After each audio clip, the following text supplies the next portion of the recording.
नमस्कार, मी विक्रांत बापट.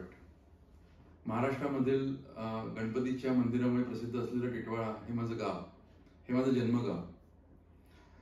या गावामध्ये एक झेडपीची शाळा आहे. त्या शाळेमध्ये माझी आई ॲज अ टीचर म्हणून काम करत होती. प्राथमिक शिक्षिका होती ती आणि तिला अस्थमाचा त्रास होता. माझ्या वयाच्या 11व्या वर्षी ती गेली. त्यावेळेला टिटवाळ्यामध्ये अस्थमा या आजारावरती उपचार करणारं एकही हॉस्पिटल नव्हतं आणि डॉक्टर्स पण जवळजवळ नव्हते तिथे. माझ्या भावाला हिमोफिलिया नावाचा एक आजार आहे.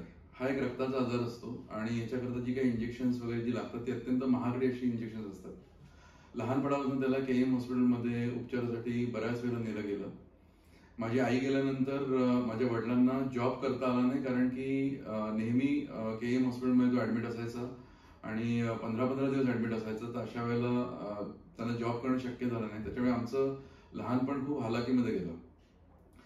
ज्या वेळेला इंजेक्शनचा खर्च परवडत नव्हता त्याला माझ्या वडिलांनी स्वतःचं रक्त द्यायचे आणि मग त्याच्या बदल्यामध्ये त्यांना ते क्रायोप्रेसिपिटेट म्हणून त्यावेळेचं जे एक औषध असायचं त्या हिमोफिलिया नावाच्या आजारावरती ते त्यांना घ्यावं लागायचं. तर अशा पद्धतीची ती परिस्थिती होती आणि अशा परिस्थितीमध्ये माझं शिक्षण पूर्ण झालं. साधारण BSc पर्यंत मी शिकलो आणि त्याच्यानंतर घराची जबाबदारी माझ्यावरती पूर्णपणे आली. पुढे शिकायची इच्छा होती पण ते करता आलं नाही आणि मी एका ऑफिसमध्ये अकाउंट असिस्टंट म्हणून लागलो मुंबईच्या एका ऑफिसमध्ये. शिक्षण BSc झालं होतं, बाकी कुठले जॉब मिळत नव्हते. त्याच्यामुळे जो मिळेल तो जॉब करायचा अशा पद्धतीचं ते वातावरण होतं त्यावेळेला. आणि त्याच्यानंतर सुदैवाने मला हिंदूजा हॉस्पिटलमध्ये रिसेप्शन काउंटरवरती जॉब मिळाला. ज्यावेळेला हिंदूजा हॉस्पिटलच्या रिसेप्शन काउंटरवरती जो मला जॉब होता तो कार्डिओलॉजी, पल्मोनॉलॉजी आणि न्यूरोलॉजी अशा डिपार्टमेंटच्या रिसेप्शन काउंटरवरती माझं काम होतं.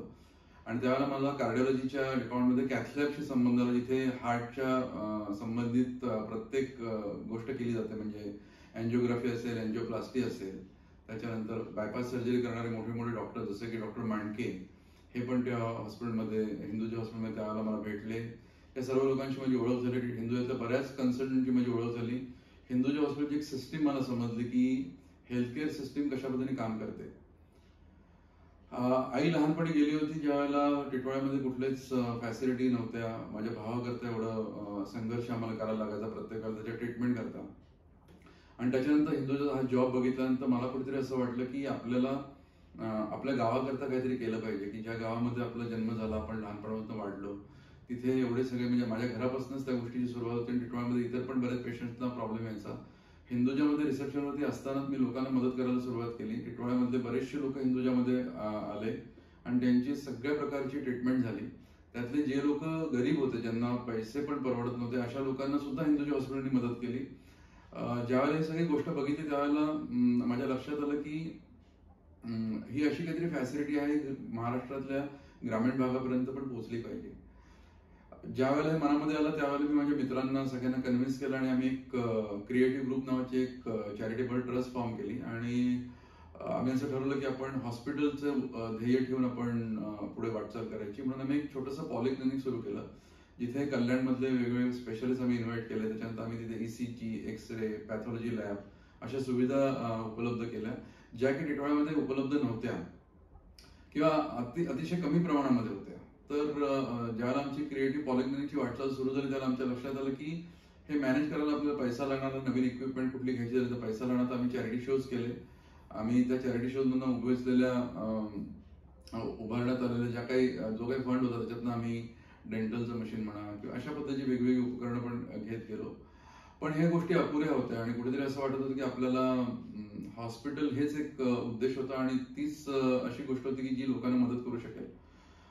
मी हिंदूजा हॉस्पिटलमध्ये असताना माझा प्रमोद लेले म्हणून हिंदूजाचे एक CEO म्हणून आले होते. त्यांची माझी भेट झाली आणि ज्यावेळेला त्यांना टिटवाळ्याचा प्रॉब्लेम समजला आणि आमच्या मुलांची धडपड समजली त्यावेळेला आम्ही जवळजवळ 7 वर्ष काम केलं होतं. ज्यावेळेला मी लेले सरांना भेटलो, लेले सरांनी सगळा प्रॉब्लेम समजून घेतल्यानंतर त्यांनी आम्हाला मदत करायचं ठरवलं.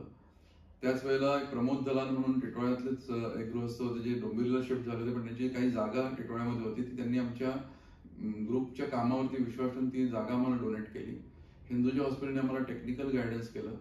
गणपती मंदिर टिटवाळ्याचं जे आहे त्यांनी आम्हाला बिल्डिंग बांधण्याकरता काही फंड दिला अशा रीतीने कामाची सुरुवात झाली आणि जवळपास एक 12 वर्षाच्या संघर्षानंतर टिटवाळ्यामध्ये श्री महागणपती हॉस्पिटल या नावाने आमच्या क्रिएटिव्ह ग्रुप या संस्थेने एक हॉस्पिटल उभं केलं. हिंदूजा हॉस्पिटलमध्ये ज्यावेळेला पहिल्यांदा 5 वर्ष मी रिसेप्शन काउंटरला होतो, त्याच्यानंतर पुढे मला माझ्या बीएससी म्हणजे सायन्स बॅकग्राऊंडमुळे मला न्यूरोलॉजी डिपार्टमेंटमध्ये ॲज अ न्यूरो टेक्निशियन म्हणून काम मिळालं होतं. आणि तिथेच मला इलेक्ट्रोफिजिओलॉजी जे आमचं न्यूरोलॉजी डिपार्टमेंटचा जो विभाग आहे, तिथे आम्हाला तिकडे पद्धतशीर शिक्षण मिळालं. आणि त्याच्यामध्ये मी अकॅडमिकली खूप सॅटिस्फाईड होतो हिंदूजामध्ये. मला हिंदूच्या प्रत्येक कोपऱ्यामध्ये काम करायला मिळालं. आणि हे सगळं होत असताना कुठेतरी ज्या वेळेला टिटवाळ्याचं हॉस्पिटल उभं राहत होतं, त्यावेळेला हिंदूजामधल्या त्या 19 वर्षाच्या माझ्या सर्व्हिसचा उपयोग नक्की झाला. आणि टिटवाळ्याचं जे काही आमचं हॉस्पिटल उभं आहे ते सेकंडरी केअर लेवलचं हॉस्पिटल आहे. तिथे बऱ्यापैकी सुविधा आम्ही निर्माण केल्या. हे सगळं करत असताना ज्या वेळेला हॉस्पिटल सुरू झालं आणि मग मला माझं न्यूरो टेक्नॉलॉजीचं करिअर सोडून मला टिटवाळ्यामध्ये हे हॉस्पिटल हेड करण्याकरता यावं लागलं. कारण की खूप लोकांनी माझ्यावरती विश्वास ठेवून, माझ्या शब्दावरती विश्वास ठेवून या हॉस्पिटलला मदत केली. आमच्या ग्रुपमधल्या इतर लोकांनी सुद्धा या प्रोजेक्ट करता बरी डोनेशन्स तयार केली, म्हणजे आणली. आम्ही सगळ्यांच्या प्रयत्नात जे हॉस्पिटल उभं राहिलं, ते हॉस्पिटल उभं राहिल्यानंतर मला असं वाटलं की कुठेतरी आता आपली जबाबदारी संपली आणि आपण आता आपल्या आयुष्यामध्ये म्हणजे जे मला न्यूरो टेक्नॉलॉजीचं करिअर तिकडे आपण जाऊ. पण थोडक्यात लवकरच माझ्या लक्षात आलं की आपल्याला शक्य नाहीये. ज्या जबाबदारीने आपण ही गोष्ट घेतली तर ती आपल्याला पुढे पण नेणं गरजेचं आहे. ज्यावेळेला मी हिंदू हॉस्पिटलचा माझा जॉब सोडून मी इथे आलो ऍज अ हेड म्हणून, त्यावेळेला माझ्या लक्षात आलं की टिटवाळ्यामध्ये कोणी डॉक्टर सुद्धा यायला तयार नाहीये. तर इथे बसून मी अख्ख्या भारतामध्ये जवळपास फोन केले आणि लोकांना इथे बोलवायला सुरुवात केली. पण खूप कमी पैशामध्ये काम करायला कोणीही तयार नव्हतं. त्याच्यामुळे डॉक्टरांचं जे शिक्षण आहे ते इतकं महागडं आहे की कुठलाही डॉक्टर आयुष्यभर चॅरिटी करू शकत नाही. आपल्याला त्यांची ती बाजू पण समजून घ्यायला पाहिजे. त्याच्यामुळे मग आमच्या मनामध्ये असं आलं की डॉक्टरना जे डॉक्टर डिझर्व करतात ते त्यांना पण द्यायला पाहिजे. आणि दुसऱ्या बाजूला लोकांना अफोर्डेबल होईल अशा पद्धतीचं आपण हॉस्पिटलचे दर ठेवले पाहिजेत, असा एक कुठेतरी कन्सेप्ट होता. आणि त्या पद्धतीने आम्ही हॉस्पिटलची सुरुवात केली. म्हणजे 2000 साली आम्ही क्रिएटिव्ह पॉलिक्लिनिकची सुरुवात केली. त्याच्यानंतर 12 वर्षानंतर 2012 साली आम्ही श्री महागणपती हॉस्पिटल सुरू केलं टिटवाळ्यामध्ये. आज हॉस्पिटल सुरू होऊन पण 12 वर्ष पूर्ण झालेत आणि मला सांगायला समाधान वाटतो की माझ्या आईला इथे ट्रीटमेंट मिळताना प्रॉब्लेम झाला ह्याच गावामध्ये. आज आमच्या हॉस्पिटलमध्ये 24 तासामध्ये कधीही पेशंट अस्थमाचा आला तर त्याला एकदम छान उपचार मिळतात, तो स्टेबल होतो. कारण मला कुठेतरी असं वाटतं की एक माणूस जर घरातला जर गेला तर त्याचा परिणाम सगळ्यांच्या आयुष्यावरती होतो. आणि अशा कितीतरी जणांचे प्राण वाचवण्यामध्ये श्री महागणपती हॉस्पिटलला यश आलंय. अजूनही पुढे बऱ्याच गोष्टी करण्यासारख्या आहेत. आम्हाला इथे सिटी स्कॅनचं मशीन आणायचं आहे, आम्हाला कॅथलॅब इथे उभी करायची आहे. तर या सर्व गोष्टींचा प्रयत्न आमचा सगळ्या मित्रांचा चालू आहे. मला कुठेतरी असं वाटतं की महाराष्ट्रातल्या ग्रामीण भागामध्ये आरोग्य व्यवस्थेची जी आत्ताची अवस्था आहे त्याच्यामध्ये आपण सरकारला कुठल्याही प्रकारे दोष न देता गावागावामध्ये जे कोणी लोक असतील तर सगळ्यांनी एकत्र यायला हवं, आपल्या इकडच्या आरोग्य व्यवस्थेचा आढावा घ्यायला हवा आणि जेवढी मदत करणं शक्य आहे सरकारला ती करावी.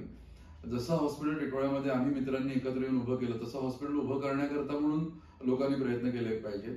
या सगळ्या ही जी काही जर्नी होती माझी लहानपणापासूनची हॉस्पिटल उभारणीपर्यंतची, हे सगळं मला श्री दाजी पणशीकर जे महाभारताचे गाढे अभ्यासक आहेत आणि व्याख्याते आहेत त्यांच्या आग्रहामुळे मी या सगळ्या माझ्या जर्नीवरती पुस्तक लिहिलं, त्याचं नाव समर्पण आहे. त्या समर्पणमध्ये सगळा प्रवास लिहिलेला आहे की हे सगळं हॉस्पिटल उभं करताना मला कुठल्या कुठल्या गोष्टी करायला लागल्या.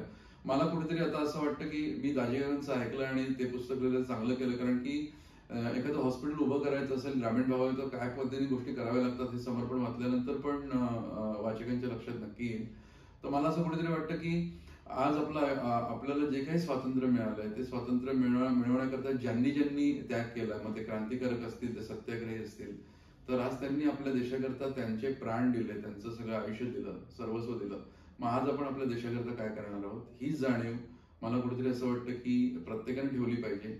आणि ज्या पद्धतीने आम्ही टिटवाळ्यामध्ये जे काही काम केलंय ते कुठेतरी मला असं ठामपणाने वाटतं की ते देशकार्य आहे. आणि मला खात्री आहे की आपल्यामध्ये असे बरेच तरुण असतील की जे माझ्या पद्धतीसारखा विचार करत असतील आणि ते सुद्धा आपल्या देशाकरता अशा पद्धतीने काम करतील. धन्यवाद.